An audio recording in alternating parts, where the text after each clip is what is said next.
Member in the group. मान लीजिए एक कोई भी मेंबर है वो इस चीज़ को फॉलो अप करेगा। Because of this feature banks are willing to lend to the poor women when organize in self help groups even though they have no collateral as much. बिना कोई सिक्योरिटी के जब सेल्फ हेल्प ग्रुप अपनी savings के basis पर loan provide करवाता है तो वो एक रिस्पॉन्सिबिलिटी लेता है। सेल्फ हेल्प ग्रुप जो होता है वो रिस्पॉन्सिबिलिटी लेता है रीपेमेंट की।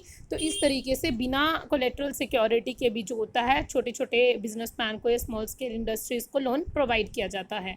Thus, SHGs help borrowers overcome the problem of lack of collateral. They can get timely loans for a variety of purpose and at a reasonable interest rate. Moreover, self-help groups are the building blocks of the organization of the rural poor. मतलब कि ये उनके लिए एक मतलब कहते हैं ना मेजर पार्ट रोल प्ले करता है लोन प्रोवाइड करवाने में। Not only does it help the women to become financially self-reliant, the regular meetings of the group provide a platform to discuss and act on a variety of social issues such as health, nutrition, domestic violence etc. मतलब कि इन सारी चीज़ों से भी लड़ने में जो है सेल्फ हेल्प ग्रुप क्या करता है, आपकी हेल्प करता है। अब आपका लास्ट है समिंग अप चैप्टर है, जो ऊपर एग्जांपल दिया है वो आपने खुद ने रीड आउट करना है। In this chapter we have looked at modern form of money and how they are linked with the banking system. On one side they are depositor who keep their money in the banks and on other side are the borrowers who takes loan from these banks. Economic activities require loan or credit, मतलब कि एक side पे आपके जो लोग हैं पैसा जमा करवाते हैं और वो पैसा जिनको ज़रूरत होती है एज ए लोन की फॉर्म में दे दिया जाता है। Credit as we saw can have a positive impact or in certain situations make the borrowers worse off. मतलब कि क्रेडिट जो है उनके काम भी आता है और कुछ सिचुएशन में वर्स्ट भी बन जाता है।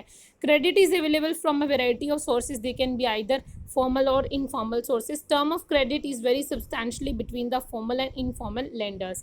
At present, it is a richer household who receive credit from the formal sources, whereas the poor have depend on the informal sources. ये सब हम पढ़ चुके हैं तो रीड आउट कर देती हूँ मैं।